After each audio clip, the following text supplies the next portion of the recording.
Ann Somers Hogg, welcome to the podcast, More Health, Less Healthcare. And you're the Director of Health Research at the Christensen Institute, and you write a really terrific Substack column called Healing Healthcare. I can't think of a better title for a Substack article. And your focus is on, I like this, innovation that actually works, emphasis on actually works. And your contention is that, better health really rests with better innovation. And it really sounds like that's what Atrium Health and Advocate Health set out to do. And I want to thank you for all the work you put in. It's a terrific case study and really adds to the health equity case studies handbook. I think we can learn from failures as much as we can learn from market successes. But first, okay, how did you get into this line of business? And what is the Christensen Institute? It deals with complex issues. You have models, you have theories. What is it about? What does it bring? It's unique. What does it bring to the healthcare market? Great. Well, first, thank you so much for having me today, Peter. It's Yeah. awesome to be here to chat with you.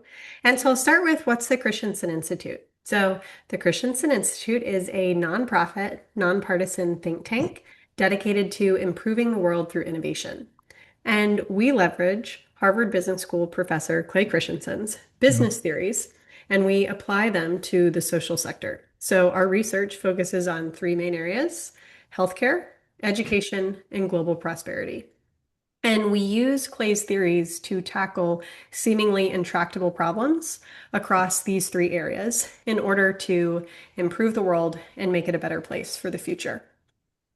Now, folks probably know Clay Christensen best for his theory of disruptive innovation, Right. but he has many others that we leverage too, such as jobs to be done, business model theory, the theory of modularity. Maybe some of those we'll chat about today. Well, certainly the business model, we can start with that. But what attracted you to the Institute? What's your background? Yeah, that's a great question. So I started my career actually in strategy consulting. I worked for a firm called Oliver Wyman, Mhm. and in my Right. time there, I worked in their health and life sciences sector, actually on the payer side of healthcare. So I focused on developing value-based care strategies for large payers. And this was at the time of the patient-centered medical home in the early days of the Right. ACO. So payers were trying to figure out what should they do in the face of these new regulations. After a couple of years, I realized I didn't love living in airports and in hotels, so I went back to graduate Hey. school. And I went to UNC Chapel Hill, where I got my Master's of Science in Public Health in Health Policy and Management. And I stayed in North Carolina for quite a while and ended up in Charlotte, where I worked for Atrium Health across their innovation engine and Mhm. corporate strategy functions. Then on the provider side, while I was in the innovation engine, I was developing value-based care models, this time for a provider, specifically around primary care and behavioral health and a couple other disease-specific models. And then, So, oh, go so ahead. you used to work at Atrium, which is part of the case study. Okay, go on. This is great. Yes, indeed. So I spent my last year and a half working for the Chief Strategy and Transformation Officer at Atrium Health, developing our long-term enterprise strategy and serving as his chief of staff. And it was during my time in that position that this opportunity opened up at the Christensen Institute. And in my days in the innovation engine at Atrium Health, I had the opportunity to go to Harvard Business School and learn from Clay and his teaching team about all of his theories and then try to put it into practice at Atrium. So it was really just a dream job that this opened up. And so about 4 years ago, I jumped ship and I've been here ever since. Well, the right ship to jump onto. When I look Hopefully. on this case study, and it's a complicated case study, and one is you have two established companies, traditional companies, both sponsor what could be very promising initiatives. One is a transformation approach, one is a incremental. I'm not making a value judgment on either. Both are valid. But Great. when I put on my recovering consultant hat, it seems that both traditional companies are really wedded to fee for service, a sickness care model, yet they're spinning out very different kinds of services, very different kinds of metrics, or it should be different kinds of metrics. That you're going from a sickness care model to a wellness and health prevention model or illness prevention model. And at the same time, both the startups are absolutely dependent on parent company key resources. And the two parent companies are still anchored in the metrics of budget cycles and quarterly earnings and profitability. And you have this other initiative where it's going in basically the opposite direction. It's going to where the market seems to be moving towards more value-based care and certainly more emphasis on wellness. And when I look at this and I look back on the lack of support from top to bottom that the two parent companies had that you're dependent on for metrics, accountability, and organizational resources, I really have to really wonder, what were they thinking? And if you have two competing value sets, two competing value systems, and the metrics that go with it, it's not a recipe for success. So I'm kind of curious that with your background and the kind of business models that you've been articulating with the Christensen Institute, how do you look upon, was it just a question of, certainly a question of leadership failure, but it's also a lack of situational awareness right across the board, which I found very, very striking. So what kind of business theory and models with the Christensen way of thinking, what could have come to bear? Oh, that's a big question, Peter. So let me try and break it down into a couple pieces. So first, I would say, and this was something that Clay Christensen identified in his work, The Innovator's Dilemma, which really Mhm. looked at why is it that leaders fail to invest in innovations that could disrupt their existing business model, basically until it's too late. And one of the things he pointed out that I think is really key is the leaders don't fail because they're bad leaders. They actually fail because they're really good leaders at doing what has led to success in the past. Mhm. They've they continue to execute on what has brought them success, and they miss seeing this thing that appears to be a non-event that comes in at the bottom of the market, but then it rapidly moves up market and it displaces them. So I want to be careful not to blame the leaders. It's not that they're bad leaders. They're Yeah, actually good at doing what's brought them success in the past. right, right. Um, so that's what I would say first. And then I think the second point is one of the theories we use at the Institute is business model theory. And in that, Clay laid out that a business model is made up of four interlocking parts that, when taken together, create and deliver value. And those four parts are the value proposition. So that's the promise or the promises that a healthcare organization makes to its consumers and customers, its resources, the assets it uses to deliver that value proposition.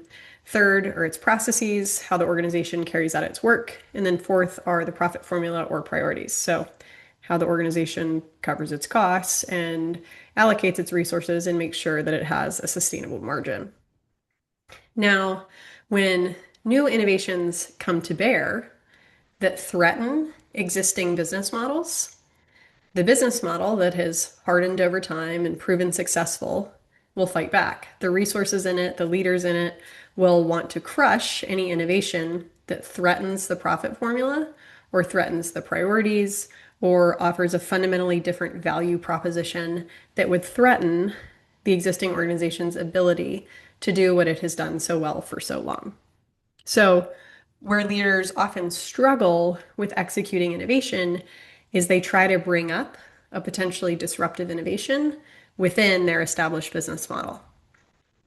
Organizations who don't do that, who instead succeed by developing a potential disruption, do it through what we call an autonomous business unit. So they build this potential disruption in a totally separate business unit that has a different business model. It has different resources, it has different processes, it has a different profit formula, and it's allowed to have different priorities or measures of success.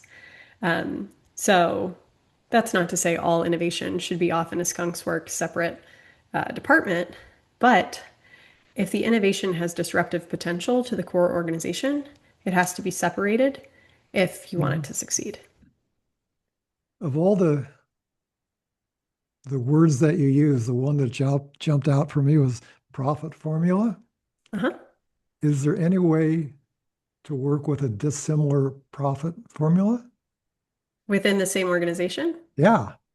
No. It's why value-based, it's one of the reasons value-based care hasn't really taken off, right?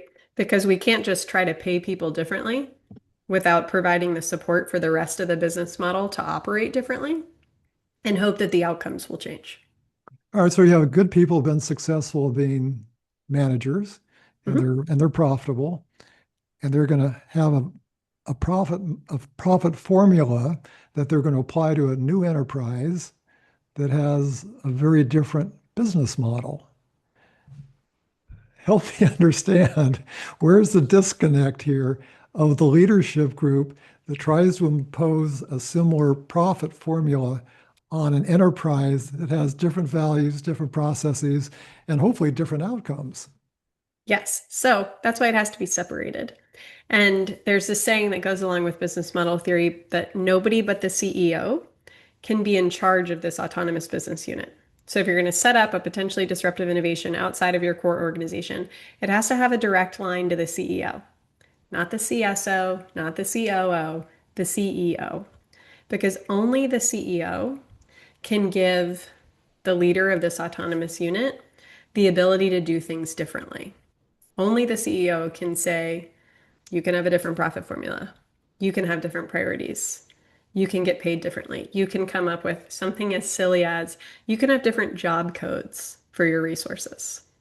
Because in large established organizations, the processes and the rigidity help the organization function the way it reliably brings in margin, but those act as inhibitors and barriers to potentially disruptive innovations. All right, let's say these two new startups had the support, always the tacit support of the CEO that they reported to. Where would the funding come from? CEO has to grant it. And that's not to say only the CEO has to grant it. If we look at the Advocate Aurora Enterprises model, this was actually a really impressive approach where it did function as an autonomous business unit. There was a direct line to the CEO, but actually the agreement was amongst all of the C-suite in order to continue funding this entity And did because all that the members happen? of this, I'm sorry. Did that happen? hmm It did in its Okay, okay. existence, as long as it existed. It no longer exists today because actually Atrium Health and Advocate Aurora combined, and now they're All right. Advocate Health. And as part of that combination, Advocate Aurora Enterprises was eliminated. But when Advocate Aurora was a standalone entity, before the combination with Atrium Health, they had this autonomous business unit called Advocate Aurora Enterprises. Okay. And it reported to the CEO. The entire C-suite agreed to allocate separate funding to it because they believed in the future that it was building for. So they were actually a great example of how to create this separate unit outside of the mothership, outside of the core organization, and allow it to function with different priorities, a different way of getting paid, and a different set of capabilities, so resources and processes. Okay, so you're hinting at innovation that actually works. What's your model of innovation and how does that comport to what you basically observed within these two companies? When you say your model of innovation, I'm not exactly sure what you mean. Say a little bit more. Well, both are attempting to disrupt the market, hmm and they had different approaches and different goals and objectives, probably, but they failed to really disrupt the market. So, what is it about an innovation model that sets out to disrupt the business? Basically, it sets out to disrupt the market and, in fact, doesn't. Got it. Okay. So for And what that, we happened? think about like how do you assess a disruptive in or an innovation's disruptive potential? Yeah, One of the yeah. things we talk about at the Institute is that it's not that disruptive innovations are better than sustaining innovations. Disruptive innovation is a theory of competitive response. And if you can understand whether or not an innovation has disruptive potential, you as a leader can better understand how the market will react and how the competition is likely to play out. So, we actually developed a 6-question test to help innovators, entrepreneurs, and leaders assess the disruptive potential of an innovation. And Walk us through it. yeah, I was going to say, for folks watching this on YouTube, you can see the visual. For those who are just listening to the audio, I'll walk you through the 6 questions. So the first question is, does it target non-consumers or people who are overserved by an incumbent's existing offering in the market? And this is because disruptive innovations don't start by going after incumbents' best customers. They start at the basement door. They start with the customers who are the low end, so they're low margin, or they start with people who are left out of existing markets, so non-consumers, people who aren't buying existing solutions because they can't afford them. So the first question is, does this new innovation target non-consumers or those at the low end of the market? The second one, the second question, is the offering not as good as incumbents' existing offerings as judged by historical measures of performance? So we often say that disruptive innovations feel not as good as the prevailing solution. So to use a healthcare example, a Minute Clinic might seem not as good as going to your primary care doctor because one, it's in the closet of a CVS. You're seeing a nurse practitioner and not a primary care doctor. And the list of things that they can treat at Minute Clinic is a lot shorter than the list of things that can be treated at your primary care doctor. Right. So when you think about disruptive potential, one of the things you want to assess is, does this new innovation seem not as good as prevailing solutions? The third question is the innovation simpler to use, more convenient, or more affordable than the incumbent's existing offerings? The fourth, does the offering have a technology enabler that can carry it up market and allow it to improve? And this one is important not because technology enablers in and of themselves are disruptive. They're not. Technologies aren't disruptive. Business models are disruptive. Business models disrupt business models. But Clay noted early on when he identified the theory of disruptive innovation that there was often a technology enabler that allowed these innovators to outpace incumbents. The fifth question is the technology paired with a business model innovation that allows it to be sustainable. And that's because, to my point, business models disrupt business models. And then six, are existing providers motivated to ignore the new innovation and not feel threatened at the outset? And this is important back to what I said in reference to question one, which is if new innovators enter the market and they go after incumbents' best customers, the incumbent's going to fight back. They're not just going to sit around and let their best customers get taken away. But if innovators enter the market and they serve really low margin customers or customers who aren't consuming the incumbent solution, they're much more likely to be ignored. So those are our 6 questions. Well, the one that jumps out to me is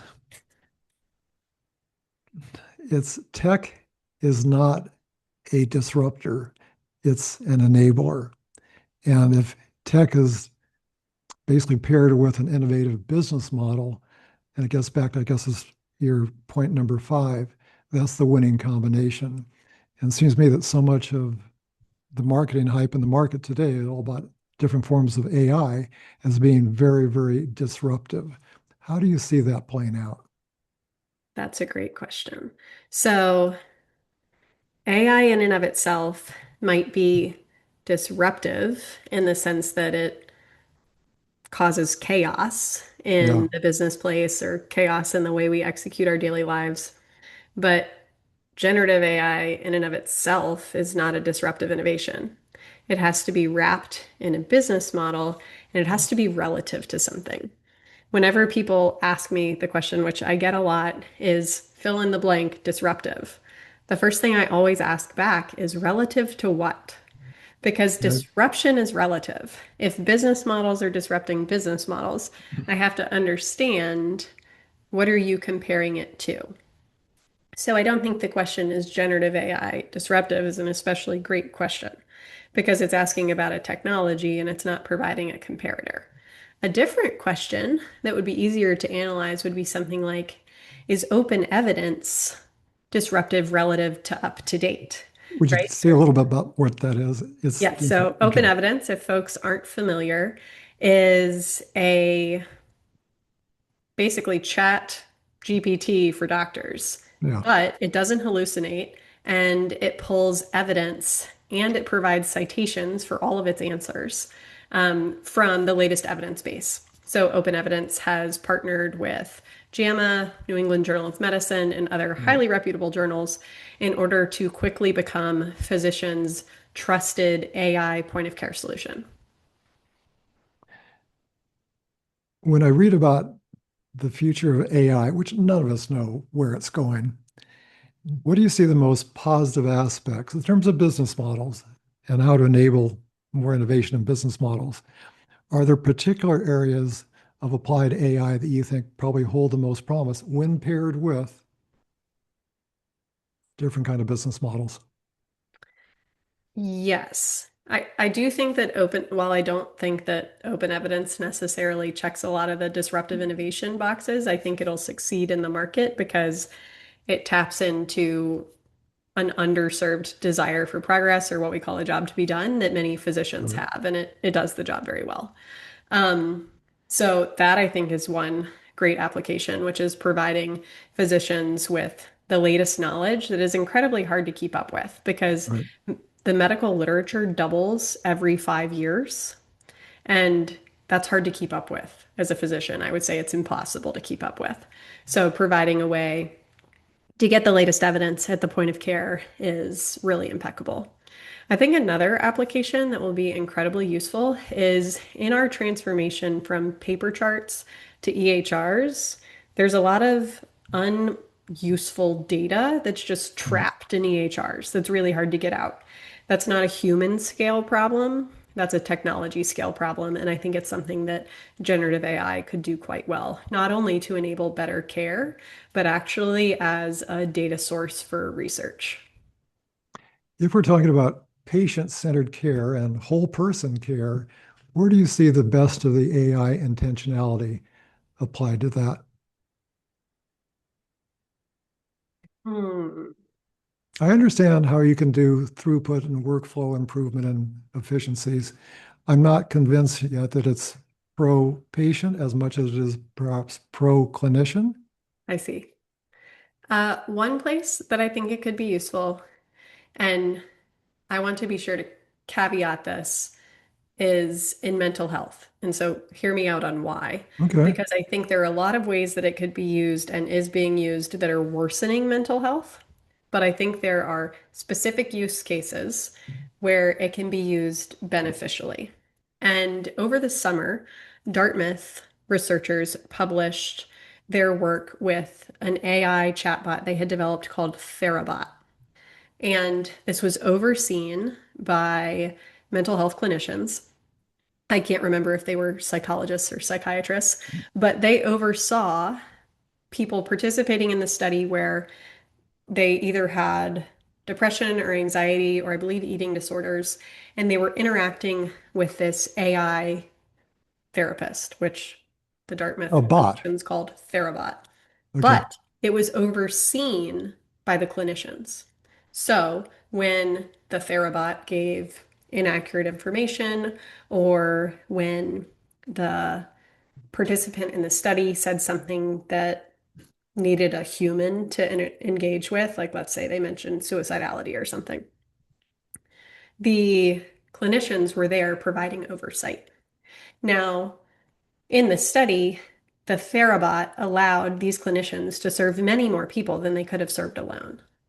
And so it served as an augmentation to existing clinical workforce, not necessarily as a replacement.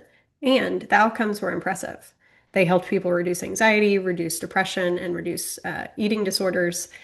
And when there were instances where human interaction was needed, those clinicians provided it. So I see it being a patient-centered, and yes, this is also clinician-centered, benefit when it's augmentation, not replacement to Yeah. Yeah. humans. I Yeah. think it's hard to solve the workforce problem in healthcare without some artificial intelligence. And I Mhm. think the challenge will be leveraging it in the most effective and ethical ways. Well, you sound downright optimistic. I mean, in some instances, we could talk a lot longer about the places where Yeah. I'm not optimistic. Oh, we'll wrap it up here on an optimistic note. Um, but thank you again. This is terrific. Just your way of thinking and the models that are created. I mean, that's essentially what we need to make innovation actually work. And I see an absence of critical thinking and situational awareness from the top to the bottom. And I think your work is absolutely terrific. And your podcast is top of my reading every single week or two. But I want to Well, thank you thank very you. much. And your contribution to the book was terrific. And keep up the good work. Thank you so much, Peter. It's always fun to chat with you. Thank you.